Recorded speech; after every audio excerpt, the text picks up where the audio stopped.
पाकलामे से हमारे लिए आज की तिलावत रसूलों के अमाल उसका पहला बाब 12वीं ता 14वीं आयत तक।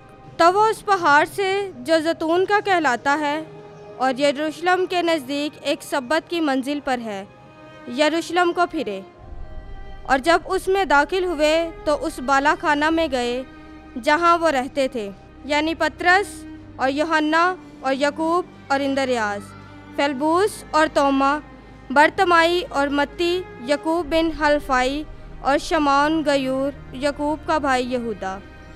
ये सब के सब चंद औरतों और यस्सू की माँ मरियम और उसके भाइयों के साथ एक दिल होकर दुआ में मशगूल रहे।